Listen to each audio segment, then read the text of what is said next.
Bien-aimés, ce matin, nous allons parler ce matin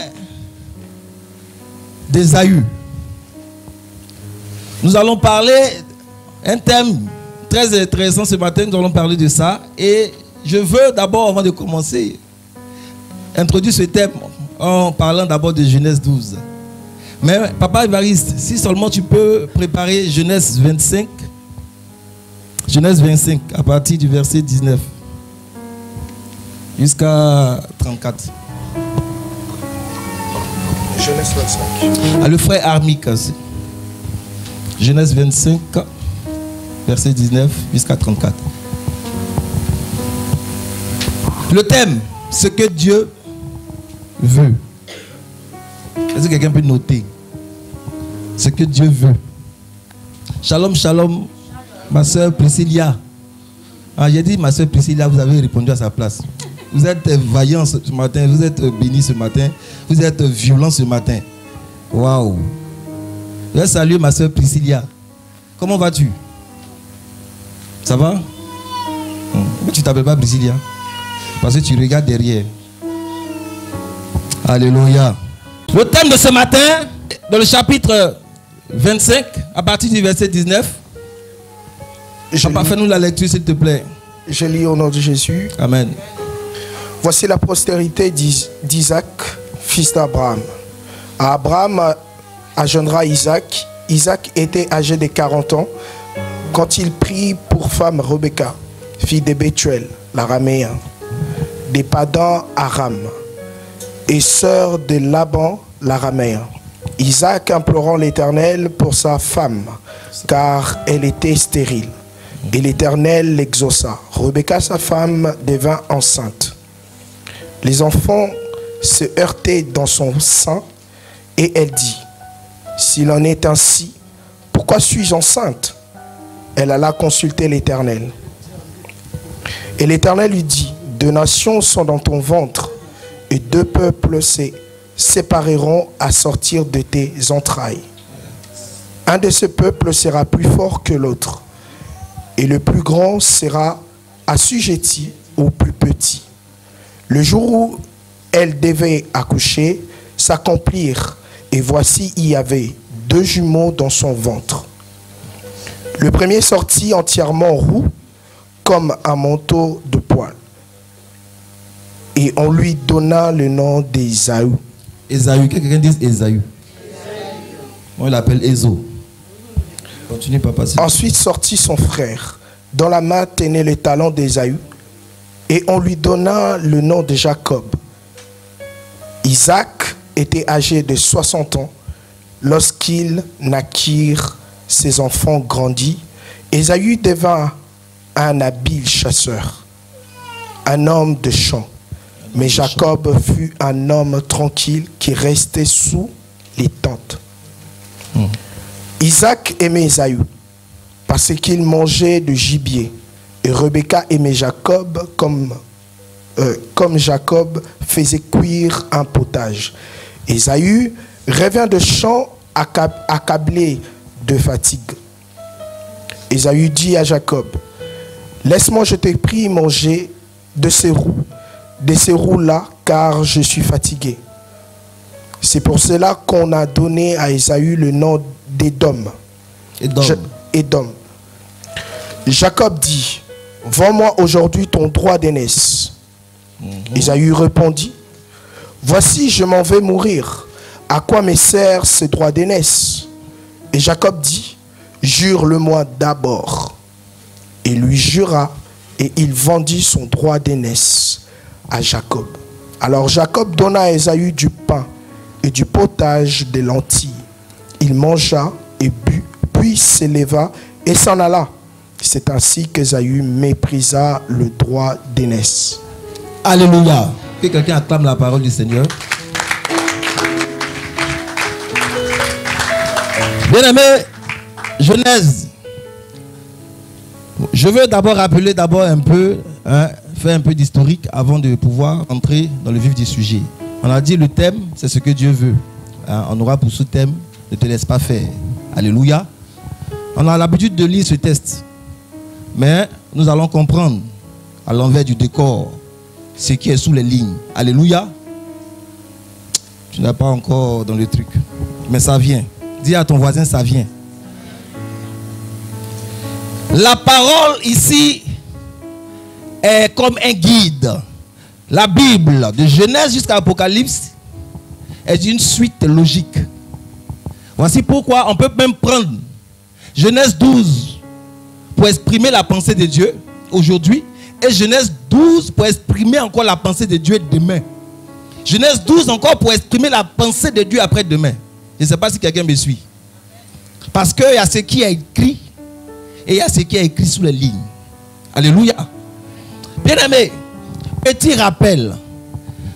Je rappelle que dans Genèse 12, Dieu dit à Abraham, Abraham, quitte ton pays, quitte le pays et va dans le pays que je te montrerai et je te bénirai. Je te bénirai. Alléluia, pardon. Je te bénirai. Et Abraham, il quitta le pays sous le conseil de Dieu et il arrive à Canaan, dans un autre pays. Exactement, c'est ça, non? Si je me trompe, sous la supervision des hommes de Dieu, dites-moi. Alléluia. Alors, Abraham arriva là-bas et il alla avec sa femme Sarah. Étant là-bas, il y a quelque chose que Sarah a dit à Abraham. Il dit, tu sais, Abraham, nous sommes vieux, nous sommes âgés. Et à l'allure où vont les choses, Abraham, s'il te plaît, si on ne prend pas les choses en main, tu risques de ne pas avoir d'héritier. Tu risques de ne pas avoir d'héritier parce que moi, je commence à vieillir et toi aussi également. Donc, je te propose que tu prennes la servante Agar et va avec elle. Abraham n'a pas hésité. Il est parti. Je me disais peut-être Abraham a des pensées vers Agar qui n'avait pas encore déclaré. En tout cas, il n'a pas discuté. Et il est parti avec elle. Un enfant sorti et cet enfant-là s'appelait Ismaël. Alléluia.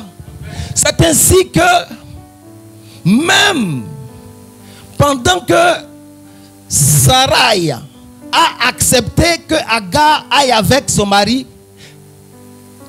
comment il s'appelle Agar est rentrée dans son rôle de coépouse. Parce que ce que tu fais avec ton mari, moi aussi ce que tu vois avec lui, moi aussi je. Donc elle rentre pleinement dans son rôle de coépouse. Donc du coup à la maison c'est la rivalité. Abraham, il dit rien. Maintenant, quand ça commence à monter à la maison, les tensions, Sarah dit à Abraham, écoute, cette femme que tu vois là, si elle continue comme ça, ça ne peut pas marcher. Elle commence à lutter avec moi, mon foyer. Si elle reste ici, moi je ne reste pas. Fais un choix. Soit c'est elle, soit c'est... Abraham, il était bizarre au début, il ne voulait pas. Mais après, il a accepté et puis il a laissé partir. Il a demandé à Sarah et à Agar de partir loin. Et Sarai, pardon, Agar, le nom c'est récent, non? Agar, elle prend son fils Ismaël et part dans le désert. La Bible dit que dans le désert, ce qui s'est passé, c'est qu'à un moment donné, le petit Ismaël a eu soif. Et Dieu a entendu les cris du petit. La Bible déclare que Dieu a fait jaillir une source d'eau dans le désert. Dit jaillir une source d'eau dans le désert. Tu n'as pas compris? Jaillit une source d'eau dans le désert. Alléluia. Et le petit s'est abreuvé. Parce que le petit s'est abreuvé, elle a pu maintenant rentrer, tout simplement, continuer son chemin. Et c'est ainsi. Avant de continuer, je veux dire, rappelez tout simplement un fait. Avant que Agar même enfante Ismaël, il a eu un problème d'abord avec Sarah. Parce que Sarah, je disais tout à l'heure qu'il y avait des tensions. Et ces tensions-là ont fait que un jour, Agar s'est levée et elle est sortie de la maison, elle a fui. Elle l'a fui, elle est partie encore dans le désert. Je ne sais pas ce qu'elle a avec le désert. Mais à chaque fois, elle va dans le désert. Et la Bible dit sur le chemin, elle a rencontré l'ange de l'Éternel. Il dit Sarah. Agar, pardon. D'où viens-tu? Où vas-tu? Elle dit, je fuis loin de ma maîtresse. Je me demande si c'est la réponse à la question. On dit, d'où viens-tu? Où vas-tu? Quand il dit, je fuis. Moi, je m'attends à répondre, je vais à. Je ne sais pas si quelqu'un comprend ce que je lui explique ce matin. Elle dit, je fuis loin de ma maîtresse. Voici beaucoup ce qui est le problème de nous aussi chrétiens. Parce qu'en fait, on ne sait pas d'où on vient et on ne sait pas où on va. Souvent, c'est problématique. Parce que même quand l'ange veut l'aider, il ne peut pas. Parce qu'il ne sait pas elle-même d'où elle vient, où elle va. À la suite, il dit retourne. Comme tu ne sais pas d'où tu viens, tu ne sais pas où tu vas, on retourne. Le jour où tu seras où tu vas, je vais t'aider. Alléluia. Et c'est ainsi que elle est retournée dans la maison de Sarai. Je veux dire à quelqu'un, ton problème là, c'est ton problème. Ce n'est pas le problème de quelqu'un.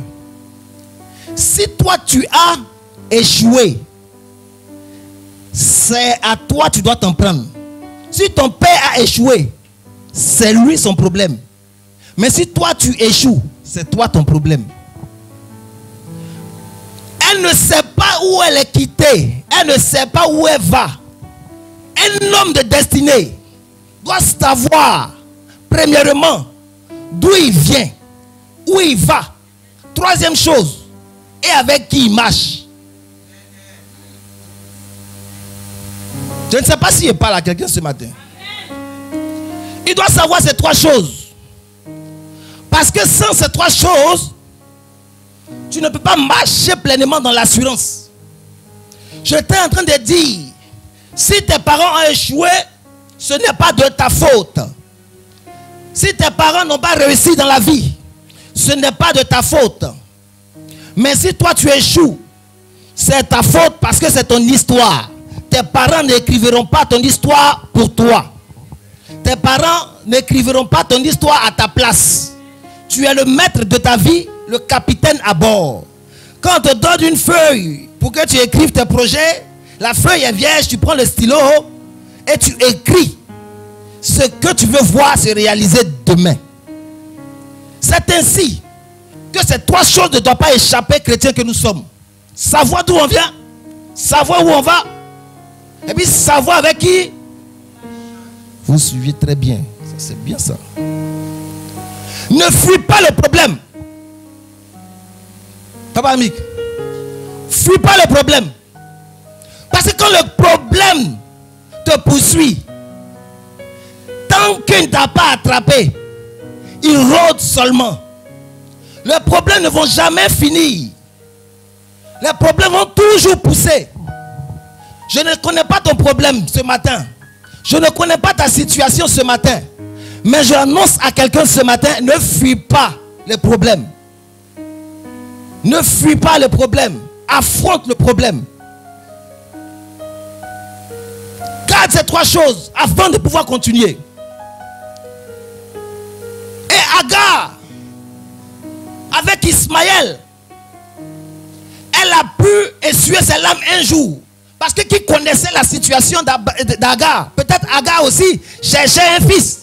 Ah, le jour que Sarah lui a dit, va avec mon mari, elle a dit, aïe, il va calculer les jours. Les femmes savent de quoi je parle. Ça là, il n'y a pas deux. Habile.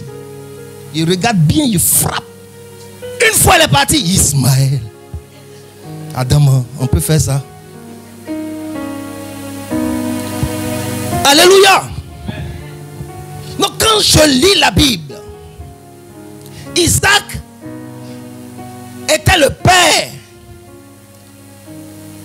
On est où déjà? Ouais, Isaac. On n'en est pas encore chez Isaac. D'abord, on est chez Ismaël. On va arriver chez Isaac tout à l'heure. Et c'est ainsi que Agar elle-même, elle a pu, dans un premier temps, comprendre un certain nombre de choses. Il faut qu'elle sache d'abord où elle va, d'où elle vient, et puis avec qui elle marche. Il y a un homme dans la Bible qui s'appelle Ésaü. Lui là, il n'a pas regardé les humeurs des gens. Il a subi à un moment donné. Il a dit non, je ne me laisse pas faire. Regarde, la Bible déclare que Abraham a dit à Eliezer de Damas, il dit va dans la maison de mon père, à Padam Aram. C'est ça non? Padam Aram. Va là-bas, tu prends une femme pour mon fils Isaac. Alléluia. Et Eliezer de Damas est parti chercher une dénommée Rebecca. Et il a pris Rebecca. Rebecca est arrivée et Isaac est allé avec Rebecca. Et Isaac a pris Rebecca pour femme. Et la Bible déclare ici que quand on a fait la lecture, on a vu qu'il y avait 2 nations dans le ventre de Rebecca. Un qui s'appelle Jacob et l'autre qui s'appelle Ésaü. La Bible dit que même à la naissance, écoute-moi très bien, hein, suis-moi pour ne pas me poursuivre après. Parce que tu n'as pas compris la fin. Un homme, Jacob et Ésaü, dans le ventre de leur mère, déjà il y avait bataille. Il y avait palabre, il y avait problème. Et jusqu'à ce que Rebecca enfante, même le jour de l'enfantement, la Bible dit, quand le roux est sorti, c'est-à-dire le plus grand, Ésaü, quand il est sorti, même Jacob a attrapé son pied. Hey, même dans le ventre de maman, encore, tu ne me laisses pas. J'imagine, peut-être dans le ventre de sa mère là-bas, l'autre, Jacob a attrapé le cou d'Ésaü. Ésaü a lutté, laisse mon cou. Même à l'accouchement encore. Moi j'étais là, je les ai vus. Même à l'accouchement, alléluia. Même à l'accouchement, il attrape son pied. Jacob est tellement emmerdant. Il n'a même pas laissé même son frère. Lui, il est venu au monde par la main, par la tête. Alléluia. Normalement, quand on vient par la tête comme ça, là, c'est comment? C'est bon? Non, il est venu par la main.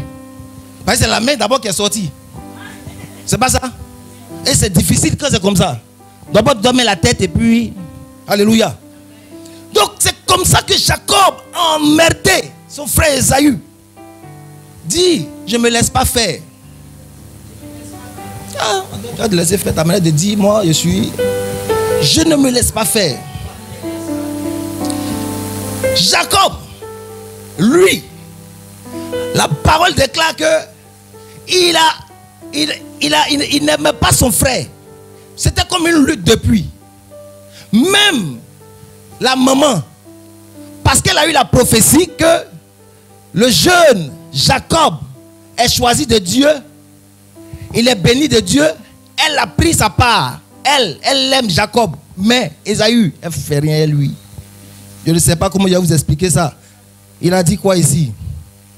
Il dit, ce garçon Ésaü devint habile, chasseur, Isaac aimait, voilà. Oui.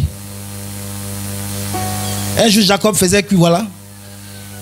Vends-moi ton... Bon, on arrive avec la parole. Et c'est comme ça. Personne n'aimait Ésaü. Même papa. C'est ce que la Bible explique ici. La Bible dit que Isaac aimait Ésaü. Il y a le prétexte que la Bible utilise pour pouvoir décrire l'amour d'Isaac par rapport à Ésaü. La Bible dit Isaac aimait Ésaü parce qu'il avait du goût pour le gibier.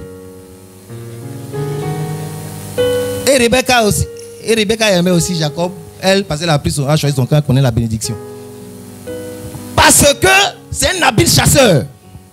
Papa dit qui? Parce que c'est un habile chasseur, papa l'aime. Donc le jour où il n'y a pas viande, tu ne m'aimes pas.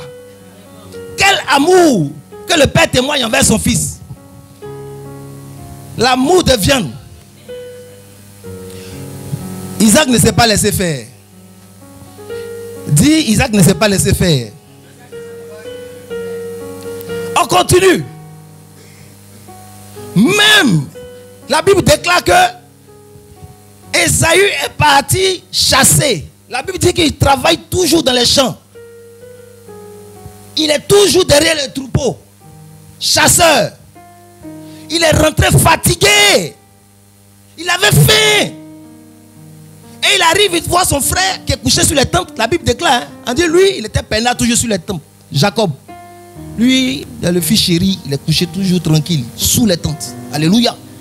Il vient et trouve son frère en train de préparer le potage des lentilles. Il dit, mais moi il est chassé, il est faim. Est-ce que tu peux me donner à manger un peu? Ce jour-là, son frère lui a fait signer un contrat. Il dit de donner à manger. Mais vous renoncez à ton droit de grand frère là. Dans le ventre de maman, tu as lutté avec moi. Encore ici, tu luttes avec moi. Même papa aussi, son amour est bizarre, c'est un amour de viande. Tu veux que je te vende mon droit d'aînesse? Écoutez la réponse d'Ésaü. Ésaü dit, je suis fatigué. Personne ne fait attention à la réponse d'Ésaü. Il y a des chrétiens qui sont fatigués. Tu es fatigué. Il dit, je suis fatigué. Moi, qu'est-ce que je vais faire encore? Je suis allé travailler. Je n'ai plus de force. Il y a seulement faim. Qu'est-ce que c'est que droit d'aînesse? Abattu par le rejet, fatigué. Personne ne s'occupe de lui. Laissé à lui-même. C'était comme si les situations de la vie là se tournaient contre lui. Hey, donne-moi à manger. Prends les droits d'aînesse. Mais il y a des choses, des contrats qu'on peut signer, mais il y a des choses qui sont établies. Et on peut signer le contrat du droit d'aînesse, mais dans les principes de la vie, le droit d'aînesse, on ne peut pas le vendre. Il y a des contrats qui ne peuvent être respectés. Et vous savez très bien la situation géopolitique en ce moment. Je n'ai pas envie de rentrer dedans. Ce n'est pas le message. Alléluia. Il y a des contrats qu'on ne peut pas respecter. Mais Ésaü, Ésaü a respecté ce contrat. Ésaü a accepté. Ésaü a dit, ce n'est pas grave. Pourquoi tout le monde était acharné sur Ésaü comme ça? Ésaü, du coup, même Dieu avait aussi haï Ésaü. Quelqu'un dit Dieu dedans. Dieu aussi avait haï Ésaü. Si on prend la parole, Romains 9, verset 12 à 13.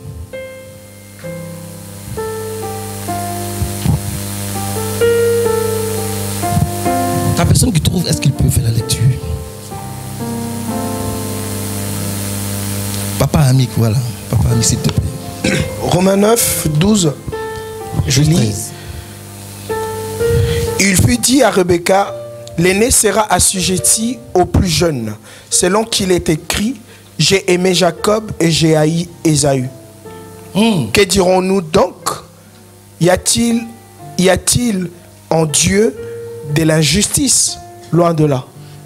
Donc Dieu dit quoi? Verset 12. Pardon, tu peux répéter, papa? Au verset 12. Il fut à Rebecca, l'aîné sera assujetti au plus jeune. Maintenant, verset 13. Le verset 13. J'ai aimé Jacob et j'ai haï Ésaü. Paul confirme la parole de l'Éternel. Il dit, j'ai aimé Jacob, mais j'ai haï Ésaü. Mon frère, il y a des situations. Si maman t'aime pas, papa t'aime, c'est bon. Il y a des situations où les deux parents t'aiment pas, c'est bon. Même si c'est pas bon. Mais il y a des situations où maman t'aime pas, papa t'aime pas, encore Dieu t'aime pas. Hey, dis, Ésaü Yako. Ah, c'est comme si c'est lui-même qui a attrapé Jésus, déshabillé Jésus, frappé Jésus. Lui seul, il est monté à la croix, il a crucifié gauche. Attendez, droite. jusqu'à ce que Jésus meure. Qu'est-ce qu'il a fait? Il y a des hommes comme ça qui souffrent. Il n'y a pas d'amour en famille, à l'école, au travail. Tu te sens rejeté. C'est comme si tout ce que tu fais ne réussit pas. C'est comme si tout ce que tu fais n'aboutit pas. C'est comme il y a une parole de non-accomplissement qui te poursuit. Ésaü ne s'est pas laissé faire. Dis, Ésaü ne s'est pas laissé faire. C'est ainsi, même le jour de la bénédiction, Ésaü devait recevoir la bénédiction auprès de papa Isaac. Papa Isaac lui a dit, avant que je te bénisse, qu'est-ce que tu dois faire, mon fils? Va tuer le gibier, tu fais une bonne soupe pour moi, il est bien mangé, bien rassasié, et il te bénit. L'amour de viande avant la bénédiction. Oh papa, dis Ésaïe Yako. Ésaïe, il n'a pas discuté. Le pauvre, il est allé chercher du gibier. Mais en complicité, lui, sa mère, plus son frère jumeau, qu'est-ce qui se passe? Il complote pour aller voler la bénédiction parce que maman a entendu à la porte. Elle prépare le gibier, papa mange la viande. Comme il aime la viande, il bénit Joseph. Hey, Jacob, vous suivez, j'aime ça. Alléluia. Et c'est ainsi. Je me dis que Isaac même, il a un problème. Suivez-moi très bien. Parce que c'est pas possible. Comment toi, papa, même si la vision est trouble, avant de bénir, tu ne connais pas ton enfant? D'accord. La Bible dit que Jacob s'est transformé. Il s'est déguisé. Il s'est mis dans la peau d'Ésaü. Il a mis le parfum d'Ésaü. L'odeur des champs, il a mis sur lui. Et qu'est-ce qu'il fait? On dit il a pris la peau d'un animal. Du mouton. Il a mis là. Mais il a demandé à Ésaü, comment ça se fait que quand tu touches poil de mouton, ça ressemble à poil de ton fils?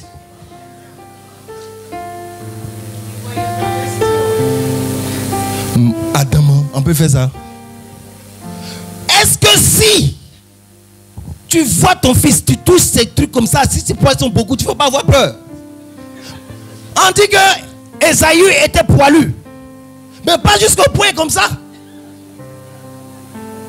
C'est ainsi. Papa, il a béni quand même. Ésaü revient des champs. Il voit que sa bénédiction a été volée. Il dit, mais papa, il explique, ah mais non, c'est trop tard, ton frère a passé par là. Je l'ai béni, il a pris toute la bénédiction. Ésaü dit, mais papa, on a parlé tout à l'heure. Tu m'as dit, t'es parti et viens. Comment c'est possible? C'est ainsi que même quand Ésaü veut recevoir sa bénédiction, il demande à papa maintenant. Il dit, papa, Isaac, pardon, est-ce qu'il n'y a pas une réserve pour moi? Est-ce qu'il n'y a pas petite bénédiction là-bas? Papa dit, il n'y a rien. Il n'y a rien, mon fils.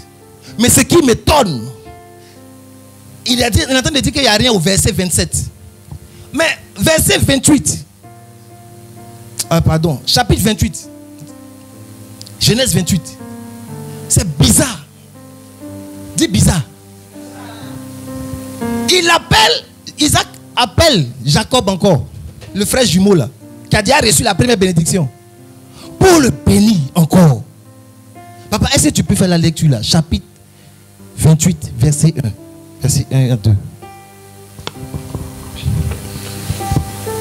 Genèse 28, 1. Isaac appela Jacob, le bénit et lui donna cet ordre. C'est bon, c'est bon. Isaac appela Jacob et le bénit. Mais pourtant, avant ça, Ésaü était là, le propriétaire même de la bénédiction. Même si ça a été volé, le reste donne. Mais comment se fait-il qu'il n'y a pas, il n'y a plus rien? Et toi, à la dernière minute encore, tu appelles mon frère jumeau qui a déjà volé ma bénédiction et tu le bénis encore. Waouh! Yako, Ésaü. Il y a beaucoup d'Ésaü comme ça dans nos églises qui n'arrivent pas à toucher ce qui est à eux. Parce qu'il y a des complots contre la vie. Parce qu'il y a des complots contre votre vie. Il y a beaucoup d'Ésaü. Ou même la bénédiction qui est à toi, tu ne peux même pas l'atteindre. Tu ne peux même pas la saisir. Souvent tout va bien. Et un bon matin, tout s'écroule. Ésaü, il a réfléchi. Il dit, mais ce n'est pas possible. Comment puis-je être aussi maudit que ça? Même si Dieu m'a haï. Pas jusqu'à ce point. C'est ainsi que on finit par comprendre quand on lit le passage. C'est-à-dire, Rebecca dit à Isaac, hein, le verset 28, le dernier verset du 27, 46, 45. Non, pardon, 46. Genèse 27, 46. Papa, est-ce que tu peux nous dire ce que Rebecca a dit? 27. C'est là que vous allez comprendre pourquoi il n'aime pas trop le petit. 46. Rebecca dit à Isaac, Elle dit, je suis dégoûté de la vie, à cause des filles des Herth. Si Jacob prend une femme comme celle-ci, parmi les filles de Herth, parmi les filles du pays, à quoi me sert la vie? Si Jacob prend une fille parmi les filles de Herth, c'est-à-dire que les filles de Canaan, elle est dégoûtée, elle et son mari. Pourquoi? Parce qu'en fait, Ésaü a pris une fille à Canaan. Regarde, allons dans le même Genèse 26, 34, tu vas comprendre ça. Tu vas comprendre ça. La Bible, c'est une suite logique. 34. Ésaü, âgé de 40 ans, prit pour femme Judith, fille de Béri. Là-bas chez les Béret. Les Étiens et Basmath, voilà. fille d'Élon, les Étiens. Elles furent un sujet d'amertume pour le cœur d'Isaac et de Rebecca. Donc le papa d'Ésaü et la maman d'Ésaü sont contre le fait que Ésaü a pu prendre pour femme là-bas une Bérette dans le pays de Canaan. C'est ce qui a poussé encore le fait que le père ne veut plus bénir le petit. Parce qu'il dit au fils, quand je te parle, tu ne m'écoutes pas. Ne fais pas ceci, fais cela. Mais, voici où les choses maintenant vont s'accélérer. Après la bénédiction de Jacob, suis-moi très bien. Après la bénédiction de Jacob, Jacob maintenant part sur la parole de son père. Il dit, va dans le pays de Laban, mon frère. Exactement, il dit, tu n'épouseras pas une Cananéenne, et puis lève-toi, va à Padam Aram, chez le père de ta mère, et prends là-bas pour femme une fille de Laban. Malgré que Jacob est parti avec la bénédiction chez Laban à Padam Aram, il est arrivé, même pour se marier, il a mis 14 ans, 7 ans premier mariage, qui n'est pas le vrai. C'est un mariage trafiqué. Deuxième, il a fait 7 autres années pour pouvoir marier celle qu'il aime. 14 ans de mariage, malgré bénédiction. Hey! Mais, c'est là que Ésaü a compris. Pendant que son frère partait à Padam Aram, lui, qu'est-ce qu'il a fait? Il a réfléchi. Il dit, non, non, non, non. Ce n'est pas normal. Moi, Ésaü, je vais chercher quelque chose, une solution. C'est en ce moment-là, Ésaü, lui, se lève et lui, il va chez son père et il va chez son tonton Ismaël. Parce que tonton Ismaël avait une place dans le désert, chez les Aguera. Alléluia. Il avait une place là-bas. Et il va chez tonton Ismaël. N'oubliez pas que quand Abraham parlait à Dieu, il a dit, ne fais voir ta face toujours à mon fils Ismaël. Donc Ismaël est béni de Dieu. Le problème, c'est que Ésaü, il n'est pas béni, il est détesté de tous, même de Dieu. Alléluia. Comment Ésaü a réussi à contourner le problème de malédiction pour aller être béni quelque part? Il a réfléchi. Il dit, Jacob part à Padam Aram. Certes, il est béni. Moi, je ne suis pas béni. Mais je sais que chez tonton Ismaël, là-bas, la terre est bénite. À Padam Aram, la terre n'est pas bénie. Parce que là-bas, quand il pleut, la terre ne produit pas du fruit. Mais chez tonton Ismaël, quand il pleut, la terre produit du fruit. Et c'est ainsi qu'il est allé se connecter au sol, au territoire d'Ismaël. Parce que Ismaël, ce n'est pas le fils de la postérité. Ce n'est pas le fils de la postérité de Dieu, mais c'est un fils d'Abraham que Dieu aussi a donné à Abraham. Et il a accordé une bénédiction. Quand Ésaü arrive dans ce pays, il est allé directement chercher une femme dans ce pays qui s'appelle Mahalat. Mahalat signifie corde de louange. Quand il est arrivé, il s'est connecté non seulement à la grâce du lieu, et il a marié une fille du lieu. La louange, il s'est marié à la louange. Je suis en train de dire à quelqu'un, si tu veux contourner les difficultés, tu peux être béni même quand Dieu te déteste. Il a provoqué, il a cherché. Il dit, Seigneur, comment faire même si tu ne m'aimes pas? Moi je suis certainement pas béni, mais tu as béni tonton Ismaël. Donc je vais sur la tête de tonton Ismaël et je cherche à me connecter à la grâce de tonton Ismaël. Si mon père Isaac ne m'a pas béni, son tonton, il va me bénir Ismaël. Et c'est ainsi que lui-même il a contourné la sphère qui était devant lui. Il a contourné le problème qui était devant lui. Il a dit en lui-même, il dit, je ne peux pas accepter. Quand il arrive là-bas, la Bible dit que à un moment donné, José et Jacob quittent chez Laban. Quand il rentre, il quitte chez Laban avec ses 14 enfants, ses 12 tribus d'Israël. Il arrive, ces deux femmes. Il veut rencontrer son frère Isaü. La Bible dit que il a amené les présents parce que quand il regarde dans le visage d'Ésaü, il voit la face de Dieu. Quand il regarde dans le visage d'Ésaü, il ne voit pas le Ésaü qu'il a pris son droit d'aînesse. Il ne voit pas le Ésaü qu'il a lutté dans le ventre de la mer. Il ne voit pas le Ésaü qui mangeait dans les champs comme ça. Il voit le Ésaü avec la face de Dieu. Il dit, quand je rentre à Ésaü, écoute-moi, je ne peux pas m'approcher de toi si je n'ai une offrande. C'est comme ça Moïse ne pouvait pas voir. Moïse dit dans sa parole, il dit, on ne peut voir Dieu et vivre. On ne peut voir la face de Dieu et vivre. Même quand Moïse voulait voir Dieu, qu'est-ce qui s'est passé? Moïse a dit quoi? Père, montre-moi ta face. Dieu lui rappelle sa parole. Il dit, écoute Moïse, tu ne peux pas voir ma face et vivre. C'est ainsi que quand l'Éternel passe, il prend Moïse, il le met dans le creux du rocher, il met sa main.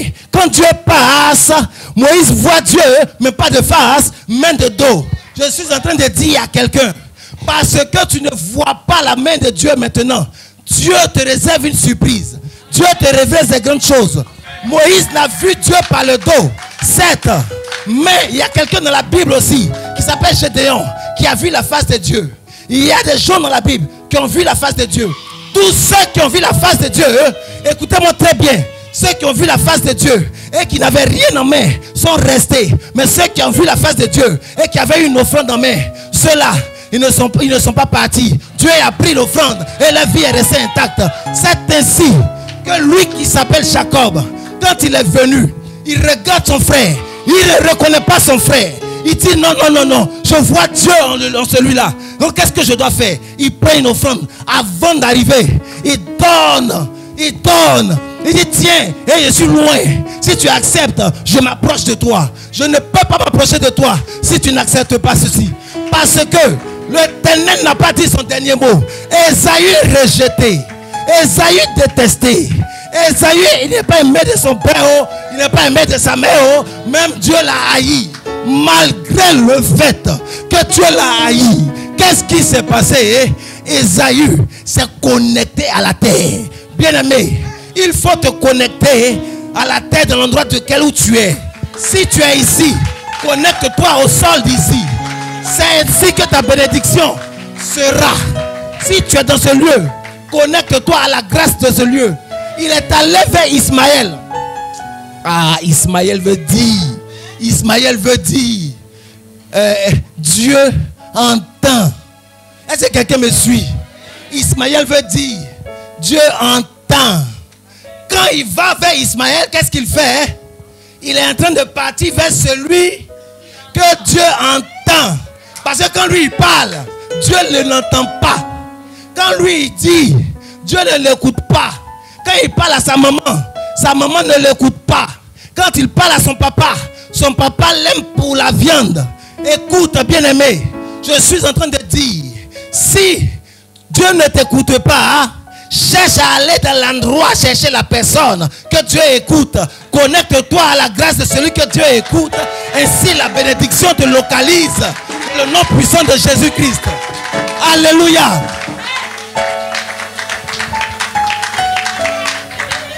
Alléluia.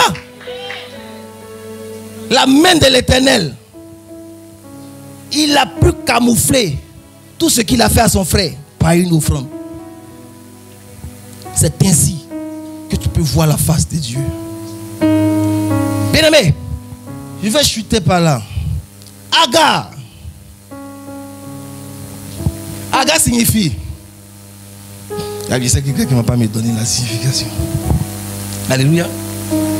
Agar signifie Mont Sinaï. Je t'explique. Dis aggrave, j'aggrave. Agar signifie le mont Sinaï. Mont Sinaï fait référence à quoi? 10 commandements. Les 10 commandements sont difficiles pour l'homme de pouvoir appliquer. C'est ainsi que Dieu envoie Jésus pour abolir. Non pas pour abolir, mais pour accomplir la loi. Pour accomplir les 10 commandements. Agar souffrait dans sa peau. Agar souffrait, voulait un fils. Et Dieu envoie Ismaël pour accomplir le désir d'Agar. C'est ainsi que Ismaël est le fils de la préfiguration de Jésus-Christ. Il arrive comme la préfiguration de Jésus-Christ qui vient sauver non pas les Juifs, mais ceux qui sont perdus. Voici pourquoi. Toi, tu es Ismaël. Moi, je suis Ismaël. Le Congolais est Ismaël. L'Ivoirien est Ismaël. Le Camerounais. Tu n'as pas compris ce que je suis en train de dire. Comment tu t'appelles, papa? Oui. Comment? Carrière. Tu es Ismaël. Ismaël, c'était le fils rejeté de la promesse. Mais Dieu s'est souvenu. Il s'est souvenu de lui par la grâce. Nous étions à tous abandonnés. Parce que séparés de Dieu par le péché. Et Dieu envoie son fils pour nous réconcilier. Il nous réconcilie par grâce. Dis à ton voisin grâce. Ismaël, c'est l'enfant de la grâce. Ésaü cherchait la solution. Il n'a pas trouvé la solution sur le territoire là où il était. Il a dû quitter le territoire où il est. Aller se connecter à la grâce.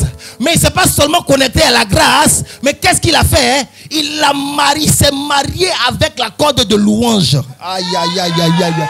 Je ne sais pas si tu comprends ce que je suis en train de te dire. Il s'est marié avec la corde de louange qu'on appelle Malahat. Il s'est marié à Malahat. Pourquoi? Parce que même quand les choses ne vont pas, les choses ne vont pas dans ta vie, écoute, ne regarde pas les hommes. Cherche à te connecter à la grâce de Dieu. Cherche à demeurer dans la louange de Dieu. Cherche à demeurer dans l'environnement, dans l'atmosphère de gloire de Dieu. Écoute seulement la voix de l'Éternel et il ne t'abandonnera jamais. Il te secourira toujours. Il se souviendra de toi au dernier jour. Écoute, bien-aimé, je veux terminer par ceci. Est-ce que la chorale peut monter? On va faire ce qu'on appelle la prière d'accomplissement. Alléluia. Ésaü, il ne s'est pas laissé faire. Il a refusé la misère. Il a refusé la malédiction. Ah, donc même quand Dieu... Attends, moi je ne comprends pas Jacob. Jacob, tu as été béni, tu vas te marier. Un seul mariage fait 14 ans. Mais, donc quand Dieu bénit, c'est comme ça. Et quand Dieu ne te bénit pas, c'est comment? C'est bizarre, hein? Il a réussi à contourner les choses. c'est son histoire. Ce n'est pas l'histoire de Jacob, mais lui, c'est son histoire. Toi aussi, tu as ton histoire. Toi aussi, tu as des choses à accomplir. Les gens qui t'ont humilié hier, ils doivent te voir aujourd'hui et pouvoir voir un changement. Ce n'est pas de la prétention. Tu sais d'où tu viens. Tu sais où tu vas et tu sais avec qui tu marches. Est-ce que quelqu'un m'entend ce matin? Tu dois marcher avec assurance. Je ne sais pas si Papa Freddy est là. Tu es un champion de l'Éternel. Je ne sais pas si tu perçois ce message-là. Si seulement tu peux voir la profondeur de ce message, lis entre les lignes et comprendre ce que Dieu veut dire. Bien aimé, il y a quelque chose que tu dois comprendre dans cette histoire de Dieu. Le Seigneur, il nous parle selon le niveau auquel nous sommes arrivés. Si tu es au niveau de Jean 3,16, Dieu te parlera, il s'arrêtera à Jean 3. Mais si tu arrives au niveau où Dieu marche sur l'eau, bien aimé, Dieu te parlera au niveau de où il marche sur l'eau. Tu verras maintenant Talita Koumi. Tu as dit lève-toi. Elle ne dort pas. Elle ne dort pas. Elle a commencé à se lever. Écoute bien aimé, est-ce que tu peux te lever, te disposer? Et nous allons adorer le Seigneur. Et nous allons prier. Nous allons faire cette prière d'accomplissement.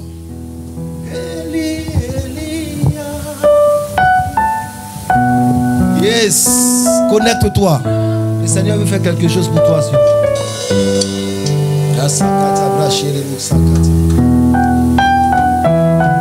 Est-ce qu'on peut monter dans les airs? Il y a quelque chose que le Seigneur veut faire pour toi ce matin. Je ne sais pas si ma soeur Rose est là. Elia, Elia.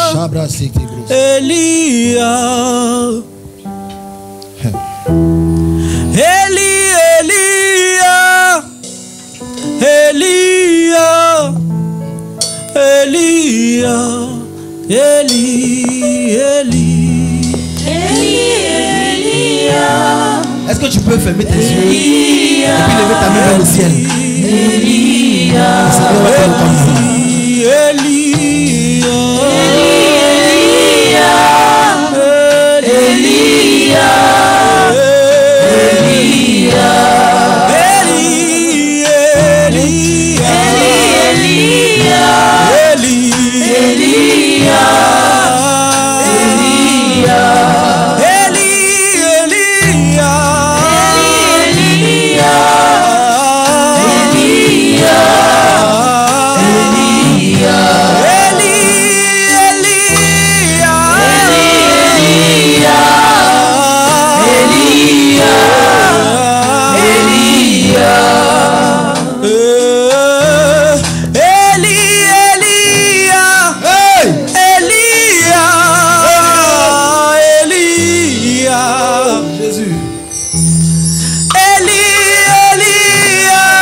C'est de ta présence dont j'ai besoin, C'est de ta présence dont j'ai besoin, C'est de ta présence, j'ai besoin, C'est de ta présence, Jésus. J'ai besoin. J'ai dit c'est de ton amour. Dont j'ai besoin. J'ai dit c'est de ton secours. Dont j'ai besoin.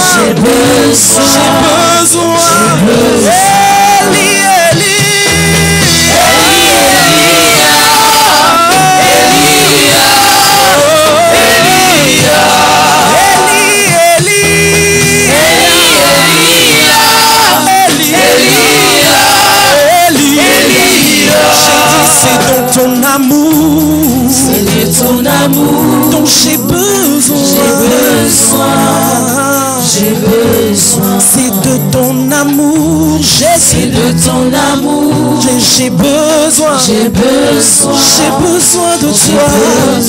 C'est de ta présence, nuit et jour. À chaque instant. J'ai besoin. Oh, c'est de ton secours, Jésus. Ton secours. Ton secours. J'ai besoin. J'ai besoin.